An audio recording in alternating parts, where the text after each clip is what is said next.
Parlons des plateformes de streaming. De Netflix à Prime Video, la publicité est un passage inévitable pour le streaming.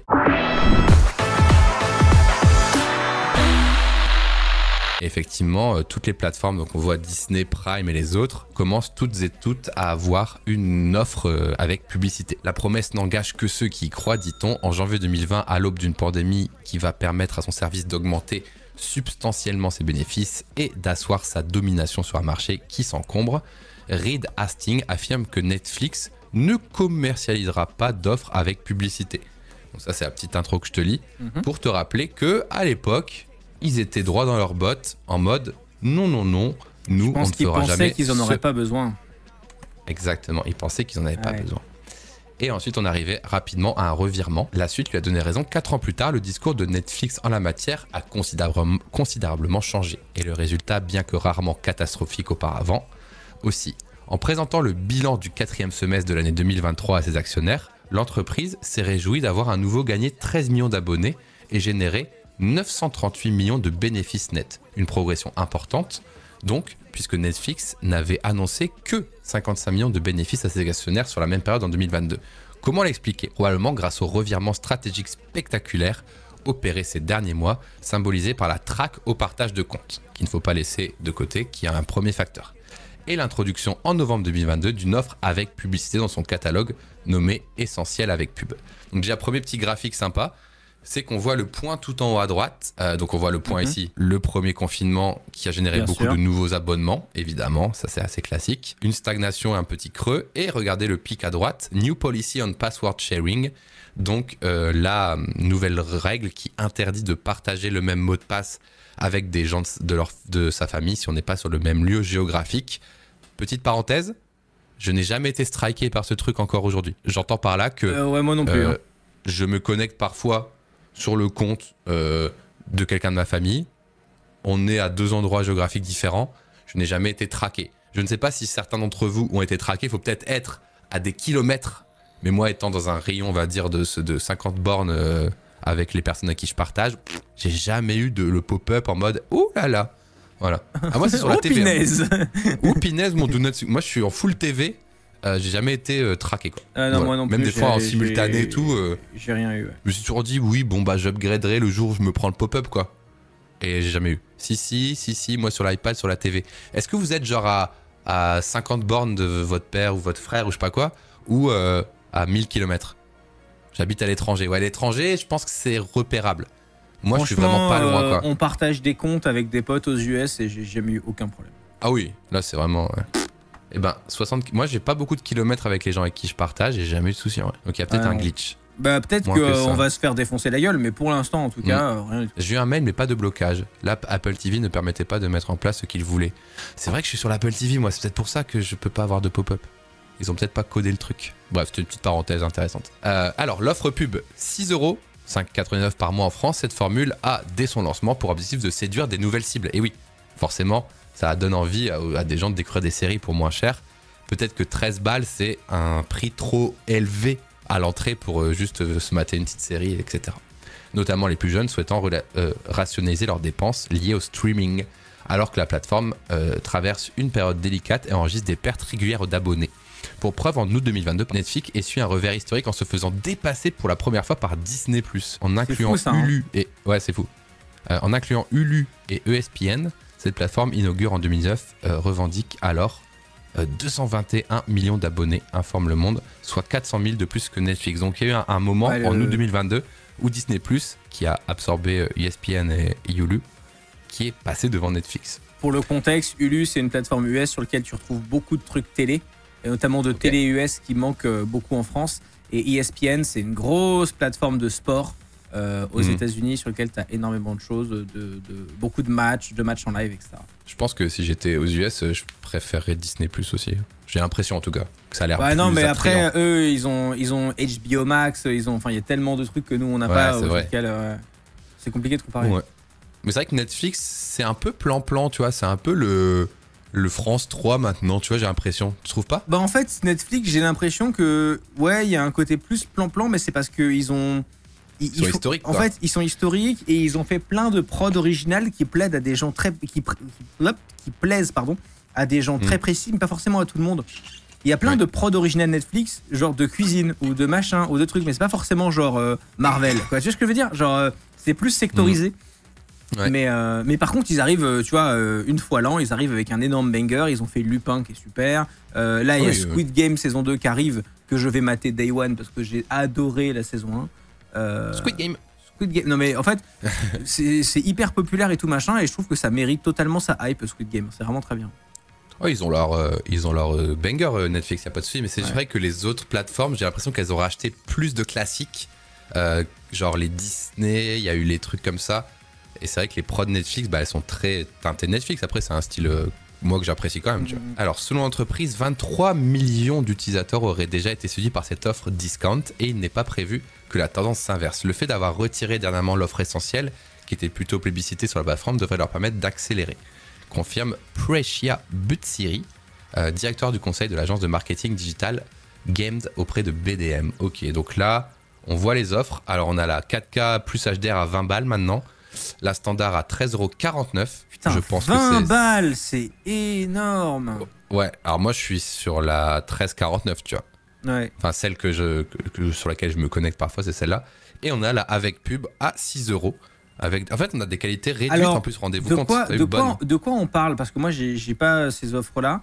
Quand on dit offre avec pub, qu'est-ce que ça veut dire? Est-ce qu'il y a une pub avant, après, pendant? C'est une bonne question.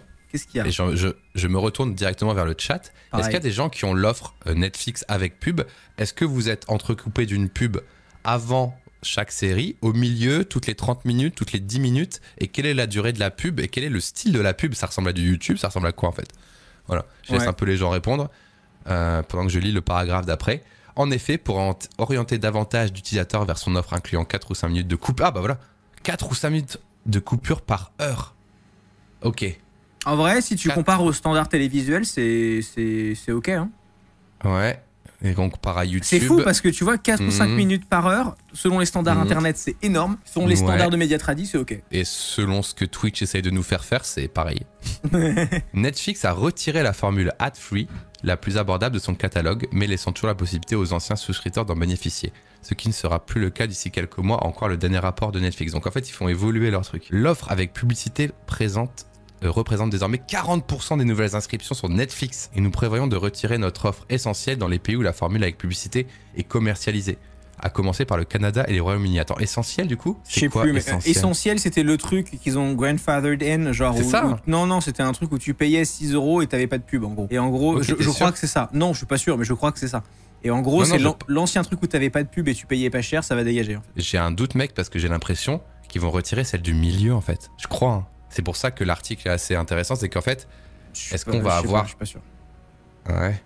Je sais pas, l'essentiel, c'est celle-là. Et du coup, toutes les autres plateformes se sont un peu, j'accélère un peu, se sont un petit peu basées dessus, tu vois. Donc ça, c'est Disney+, je crois, qui a été aussi inspiré avec, c'est carrément calé sur les prix, tu vois. Hardisk a raison, ok, ça marche. Avec des prix similaires. Et on va juste terminer avec une formule qui séduit aussi bien les utilisateurs que les annonceurs. Si l'émergence des offres... Alors ça, par contre, c'est une très bonne nouvelle.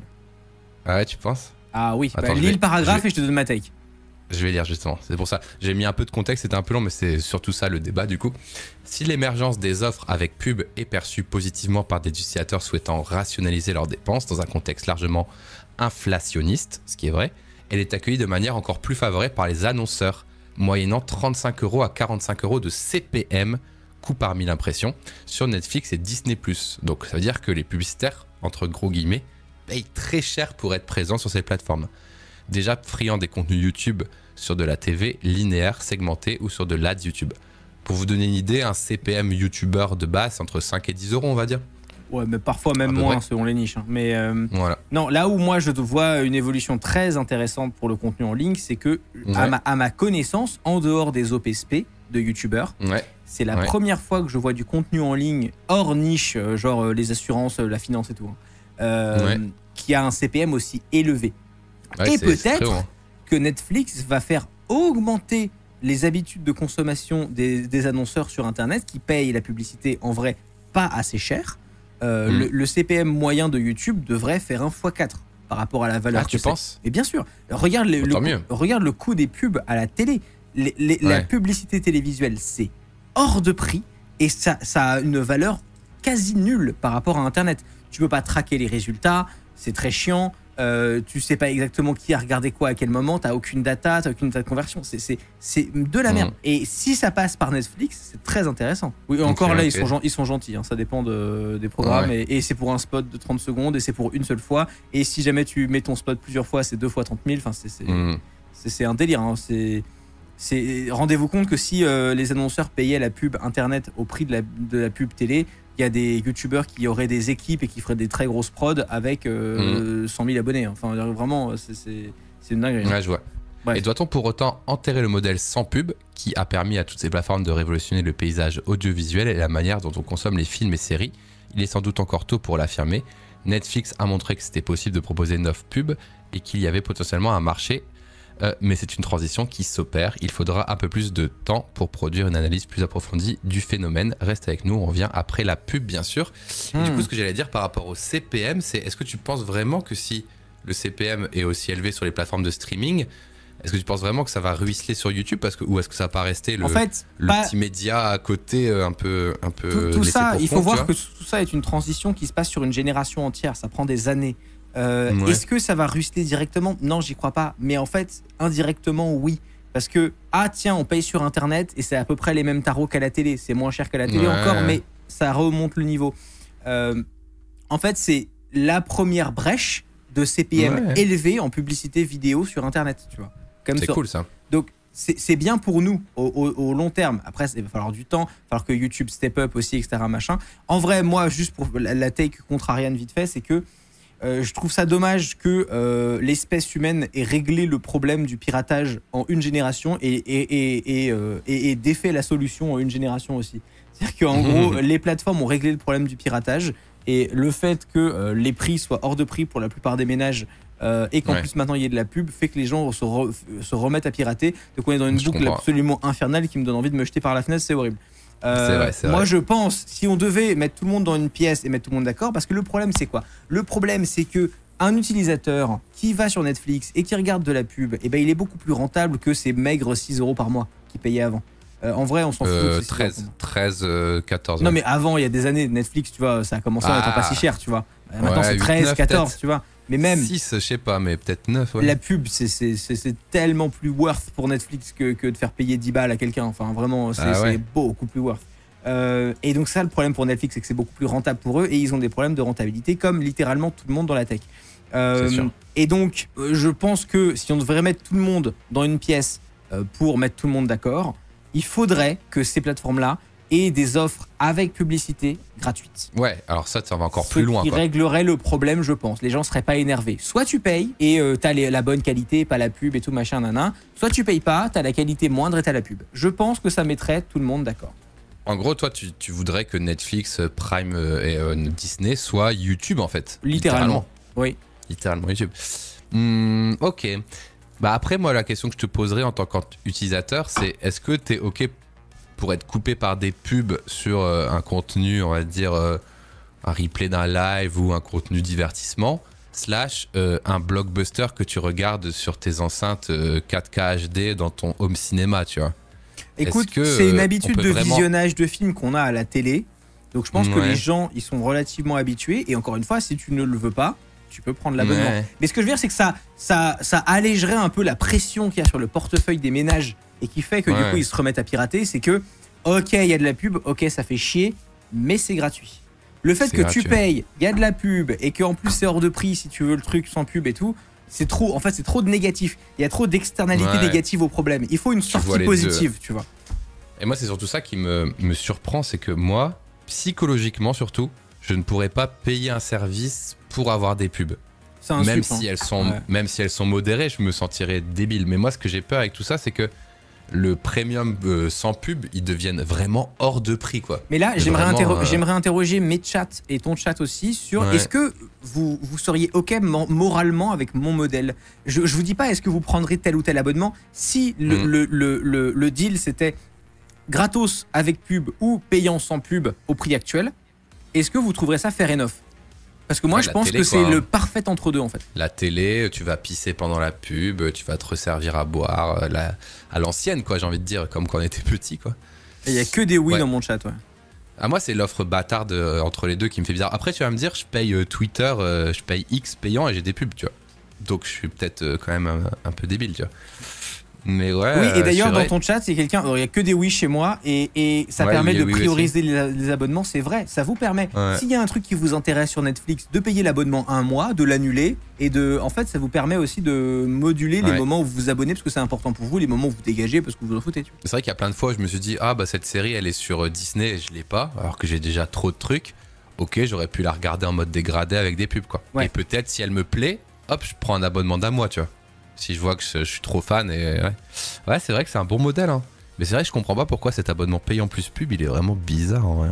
Bah c'est pour gratter le plus de revenus et surtout je pense qu'il y a un truc qui fait qu'ils ne feront jamais ça, c'est qu'en fait il y a une barrière mentale énorme à payer un abonnement, et quand ta plateforme a toujours eu un abonnement, les gens sont habitués à payer, il y a une habitude de consommation qui est créée, et détruire cette habitude de consommation en faisant ce que je fais, en fait ça leur fait très peur, et à raison, je comprends pourquoi, mais à un moment donné les digues, en fait il y a un moment donné où là pour l'instant c'est trop early, mais on va voir dans les stats que en fait les plateformes perdent face au piratage et personne ne gagne là-dedans en fait, tu vois. Donc je trouve que c'est pas pour les maigres 6 € par mois qu'ils engrangent, tu vois. Enlevez les 6 balles, faites le truc gratos avec des pubs et basta quoi, et ça règle le problème quoi. Ouais, c'est assez vrai. Mais et surtout que et surtout on oublie aussi un truc, c'est que ça va peut-être leur ouvrir la porte à une toute nouvelle base d'utilisateurs qui n'utilisent pas Netflix, mais qui y iraient pour voir un film qu'ils ont envie de voir parce que c'est gratuit avec de la pub. Ouais, c'est ça. Tu vois. Mais il n'y a pas un truc aussi d'avoir une plateforme full gratuit qui enlève un peu le côté élitiste et clean du truc. Si tu vois, ça va être un peu le discount du truc. Si t'es Netflix avec full bannière, full pub et tout, ça peut donner une image un peu dégradée. Du coup, t'as l'impression que les programmes qui sont dessus, ils sont au rabais. Tu vois ce que je veux dire? C'est vrai. Le truc, c'est que le marché, de toute façon, va dans cette direction, qu'il le veuille ou non. Aujourd'hui, Netflix n'est plus le seul game in town. Il y a 25 plateformes de streaming. Donc le côté, c'est une plateforme de film, waouh, c'est payant, machin. En fait, tout le monde fait ça. On a tous compris. Si jamais tu as un abonnement chez un opérateur qui paye l'abonnement pour toi, comme chez Free, là, le nouveau truc qu'ils ont annoncé, c'est de toute façon gratuit pour toi. Donc t'as pas l'habitude d'avoir le paywall. En fait, le marché tend vers ça, à mon avis. Tu vois. Donc une dépremiumisation de ces plateformes. Donc de toute façon, on va y aller. Tu vois.